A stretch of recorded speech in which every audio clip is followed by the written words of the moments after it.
மனைவி தற்கொலை செய்து விட்டதாக கூறி கண்ணீர் சிந்திய கணவன். பெண்ணின் உடலை கண்டு கதறி துடித்த உறவினர்கள். உயிரிழந்த பெண்ணின் உடலில் இருந்த இரத்த காயத்தால் எழுந்த சந்தேகம். அடுத்தடுத்த விசாரணையில் வெளிவந்த பகீர் உண்மை. தாயை கொன்ற தந்தையை காட்டிக் கொடுத்த 12 வயது மகன். கட்டிய மனைவியை கணவனே கொலை செய்து தற்கொலை போல் செட்டப் செய்தது ஏன்? நடந்தது என்ன?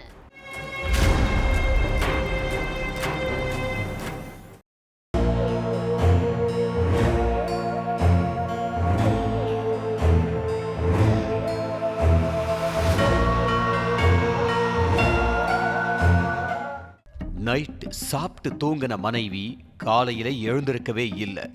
தூக்கத்திலேயே உயிரிழந்துட்டான்னு கணவன் குந்தன் சொந்தக்காரங்க கிட்ட சொல்லி கதறி அழுதுருக்காரு. வாழ வேண்டிய வயசுல அஞ்சலி உயிரிழந்ததை நினைச்சு மொத்த உறவுகளும் துடிதுடிச்சு போய் நின்னுக்கிட்டு இருந்தாங்க. அப்பதான் உயிரிழந்த அஞ்சலியோட சகோதரர் கண்ணுக்கு தான் தங்கச்சி உடம்புல அங்கங்க காயங்கள் இருக்கிறது தென்பட்டிருக்கு. அதுக்கப்புறம் இதுல ஏதோ வில்லங்கு இருக்கிறத புரிஞ்சுக்கிட்டவரு தன்னோட தங்கச்சி மரணத்துல மர்மம் இருக்கிறதா போலீஸ் ஸ்டேஷன்ல கம்ப்ளைண்ட் கொடுத்திருக்காரு.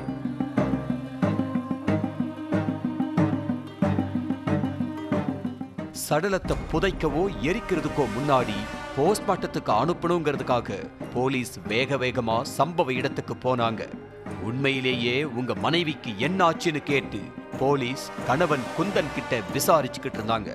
அப்போ அவரோட 12 வயசு மகன், சார் உங்ககிட்ட ஒன்று சொல்லணும்னு போலீஸ் கிட்ட சொல்லி இருக்கான், எதுவா இருந்தாலும் தைரியமா சொல்லுப்பான்னு போலீஸ்காரங்க சொன்னதும் அந்த சிறுவன் சொன்ன விஷயத்தை கேட்டு மொத்த குடும்பமும் ஆடி போயிருச்சு.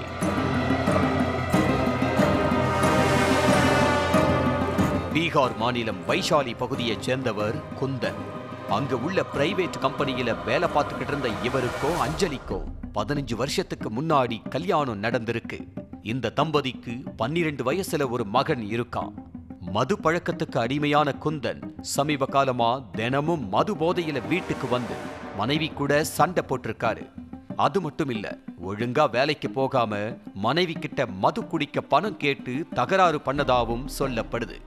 இனிமே மது குடிக்காதீங்க, உங்களை பார்த்து உங்க பையனோ நாளைக்கு தப்பான வழியில போயிருவான்னு மனைவி அஞ்சலி கணவன் குந்தன் கிட்ட எவ்வளவோ அட்வைஸ் பண்ணி இருக்காங்க. ஆனா குந்தன் தினமும் குடிச்சிட்டு வந்து வீட்டுல ரகளை பண்ணி இருக்காரு. மது போதையில மனைவிய போட்டு அடிக்கிறது, மகனை போட்டு மிதிக்கிறதுன்னு அடாவடி பண்ணிக்கிட்டு இருந்திருக்காரு. குந்தனோட குடிப்பழக்கத்தினாலேயே அவங்க வீட்டுல சந்தோஷங்கிற ஒண்ணு இல்லாமலேயே போயிருச்சு.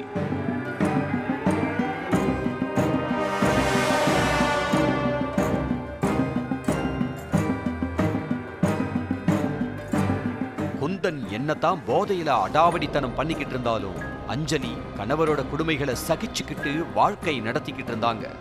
ஆனா நாளாக குந்தனோட அடாவடித்தனம் எல்லை மீறி போயிருக்கு.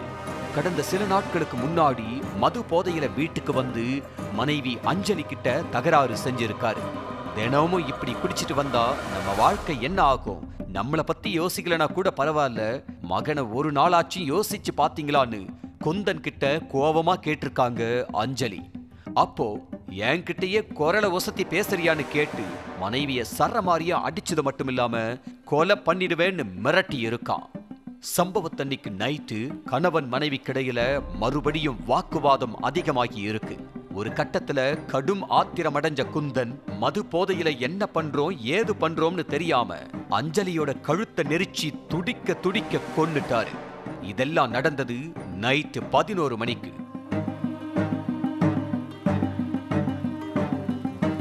அடுத்து சடலத்தை தற்கொலை பண்ணிக்கிற மாதிரி செட்டப் பண்றதுக்காக மேற்கூரையில உள்ள கொக்கியில தூக்கு கயிறை கட்டி அதுல தொங்க விட்டு இருக்கான் குந்தன். ஆனா இந்த மொத்த சம்பவத்தையும் தன்னோட 12 வயசு மகன் பார்த்துக்கிட்டு இருந்த விஷயம் குந்தனுக்கு தெரியல. தாய் அஞ்சலிய அடிச்சதுல இருந்து அவங்கள தூக்கு கயிறுல தொங்க விடுற வரைக்கும் சிறுவன் கண்முழிச்சு பார்த்திருக்கான். பெத்த தாய தகப்பனே கொலை செஞ்சத கண்கூடா பார்த்ததும் சிறுவன் துடிதுடிச்சு போயிருக்கான். ஆனா கத்தனாலோ முழிச்சிருக்கோம்னு தெரிஞ்சாலும் நம்மளையும் கொன்னுருவான்னு பயந்து அந்த சிறுவன் கமுக்கமா இருந்து போலீஸ் கிட்ட எல்லா உண்மையையும் சொல்லி இருக்கான். இந்த சம்பவத்துக்கு 2 நாளைக்கு முன்னாடி அஞ்சலி தன்னோட ஃபேஸ்புக்ல ஒரு உருக்கமான வீடியோவையும் பதிவு பண்ணி இருந்திருக்காங்க. இது தொடர்பா வழக்கு பதிவு செஞ்ச காவல்துறையினர் மனைவியை கொலை செஞ்ச குந்தனை கைது பண்ணி விசாரிச்சுட்டு வர்றாங்க.